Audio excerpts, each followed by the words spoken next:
नहीं, लो polling percentage के कई वजूहात हैं।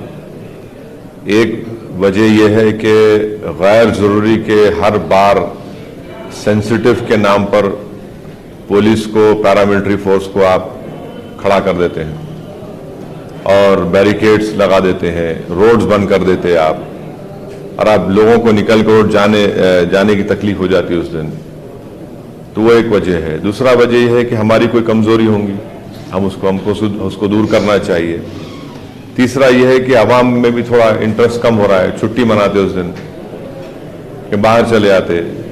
तो ये अहम तीन चीजें। और चौथी चीज ये है कि पोलिंग बूथ जो है, मेरे को एक बात समझ में नहीं आ रही कि गवर्नमेंट के स्कूल्स जो है, गवर्नमेंट के स्कूल्स प्राइवेट बिल्डिंग में चल सकते हैं, तो पोलिंग बूथ प्राइवेट शादी खानों में क्यों नहीं आते भाई? कंप्लीटली मेरे को बिल्कुल ताज्जुब होता। इलेक्शन कमीशन ऑफ इंडिया को देखना चाहिए कि अगर पूरे इंडिया में गवर्नमेंट स्कूल प्राइवेट बिल्डिंग में चलते तो आप एक दिन के लिए क्यों नहीं लेते किसी मैरिज हॉल को? आप यानी एक जगह ले रहे आप और एक जगह पे 1100 वोट है, माने 2 कमरों को आप, इससे कम कमरा है और आप 2 बूथ, तो कहां पोलिंग परसेंटेज बढ़ेगा? आपके पास कई मैरिज हॉल्स है, आप लीजिए ना। ईसीआई को तो पैसा मिलता गवर्नमेंट ऑफ इंडिया से, बजट सैंक्शन होता, तो उनको चाहिए कि भाई जहां पे ऐसे मैरिज हॉल्स हैं या प्राइवेट हॉल्स हैं या बिल्डिंग्स हैं, आप एक दिन के लिए उनको लीजिए, एक दिन के लिए 4 दिन जो भी लीजिए, ताकि कम से कम लोग जाके वोट डाल सकें। और आज भी हम देखें कि कई बुजुर्ग लोग नहीं डाल सके वोट क्योंकि उनको सहूलत ही नहीं जाने की वहां पे। और फिर आप एक कंडीशन लगाते कि गाड़ी का दूर रोक देना, तो उससे भी वुमेन पोलिंग मुतासर होती।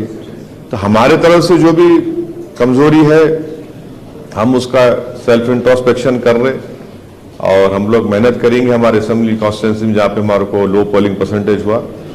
जाहिर है हमारे में कोई कमजोरी रही होगी, उसको हम बराबर दूर करेंगे, मुलाकात करेंगे अवाम से। अब तो बूथ वाइज डेटा आता है, तो हम देख रहे हैं, उस पर काम होगा। और इंशाल्लाह मुझे यकीन है कि पार्लियामेंट इलेक्शन में पोलिंग परसेंटेज बढ़ेगा। 3 राज्यों में बीजेपी जीत हासिल की, नामपल्ली में इतनी कम मेजॉरिटी आने की वजह क्या समझ? नहीं, याकूतपुरे में शायद हमको देखना पड़ेगा क्या कमजोरी थी, हमसे क्या काम नहीं हुआ है वहां पर, और इंशाल्लाह हम उस पर वर्क करेंगे।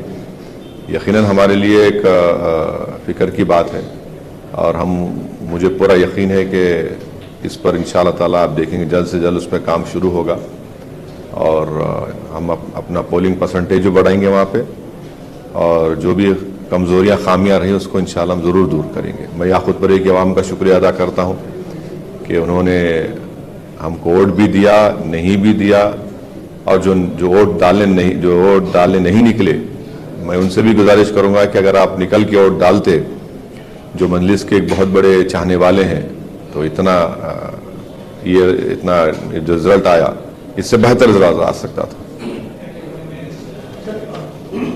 कांग्रेस के पास नंबर तो है लेकिन बहुत ज्यादा नंबर नहीं है। अगर किसी सूरत हाल में, किसी भी पॉसिबिलिटी में, कहाँ की बात कर रहे हैं आप? तेलंगाना की बात कर रहा हूँ, वो आपको अप्रोच करते हैं, वो आपको आपका हेल्प